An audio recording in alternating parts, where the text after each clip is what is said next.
Bienvenue pour vivre cet instant de parole de la vie éternelle avec Marc Joseph. Nous sommes aujourd'hui le 7 avril 2026.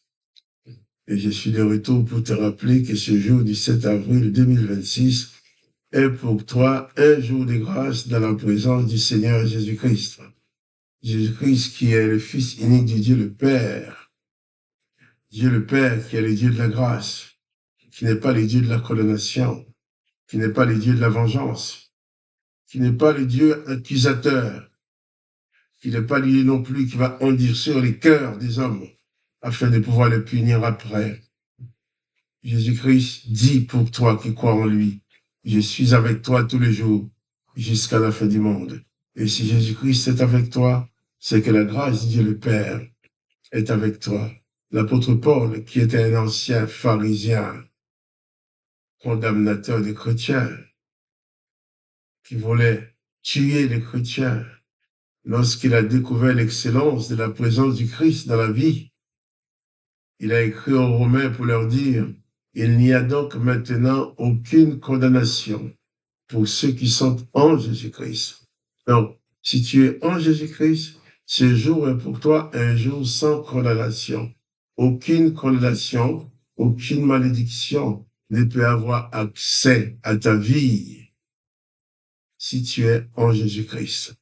Car Jésus-Christ n'est pas venu sur la terre pour exercer la vengeance, pour condamner, pour tuer, pour accuser, mais il est venu pour sauver. Il est venu pour faire grâce à tous ceux qui croient en lui. Et sa grâce est disponible même pour ceux qui ne croient pas. Il leur suffit seulement d'invoquer le nom de Jésus.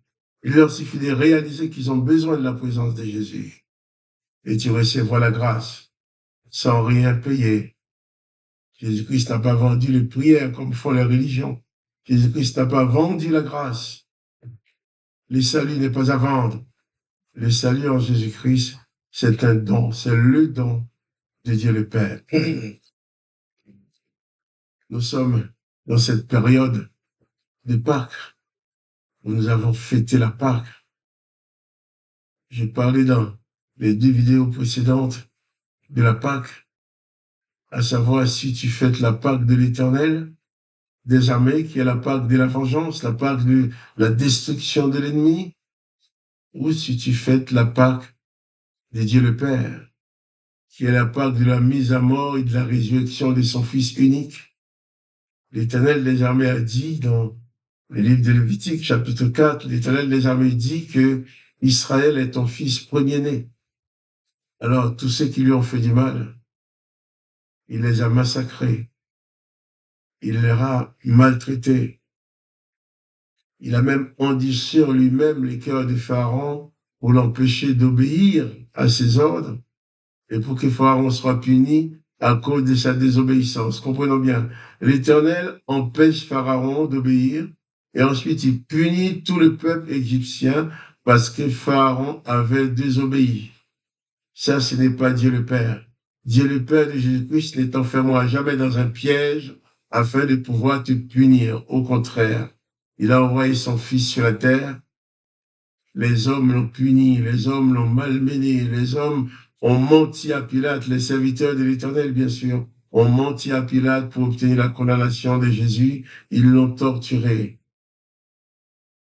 De même que l'Éternel a massacré les Égyptiens pour faire sortir libre son Fils premier-né, de même Dieu le Père a envoyé son Fils unique sur la terre pour que les hommes le massacrent, pour que les hommes le maltraitent, afin d'ouvrir devant toi et devant moi la porte de la grâce et la porte du salut.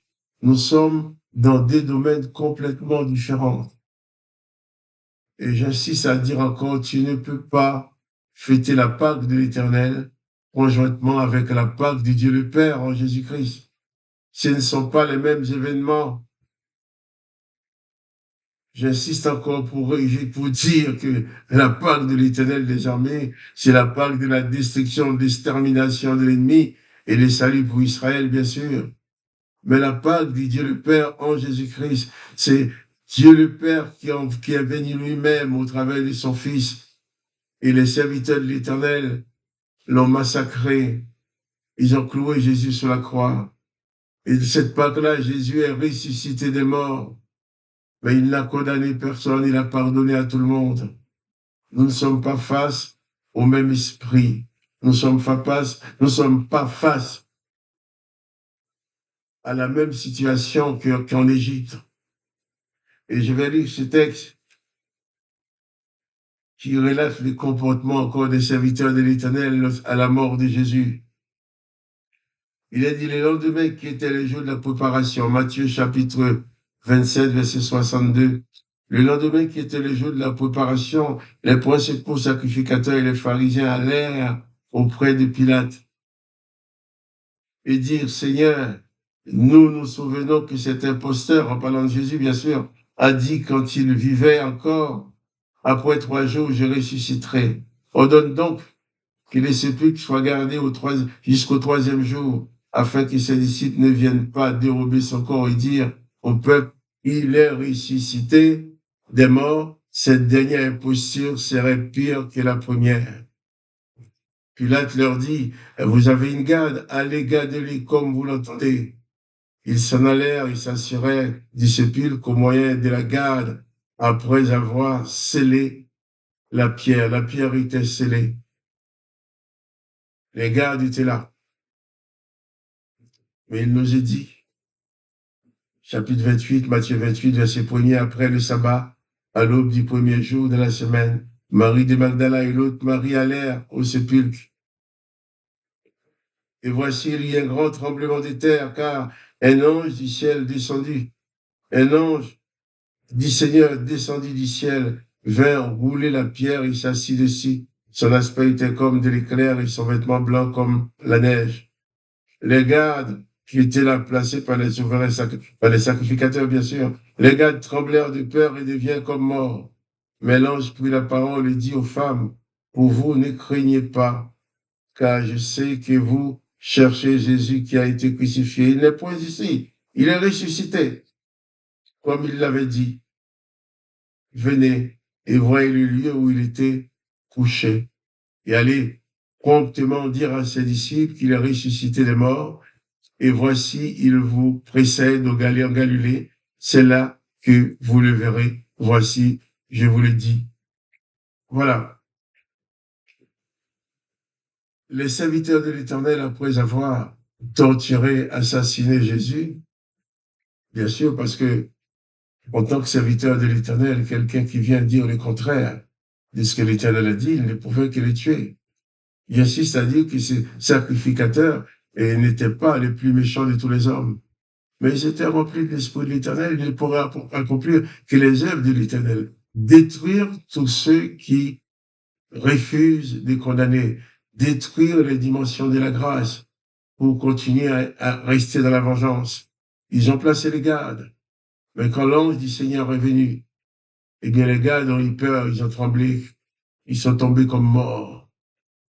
Mais l'ange va dire aux femmes, pour vous ne craignez point, car je sais que vous cherchez Jésus qui a été crucifié. Moi, je suis en train de te dire, toi aussi, libère-toi de toute forme de peur, toute forme de crainte, toute forme de déprime et de découragement. Confie-toi en Jésus-Christ et bannis la peur.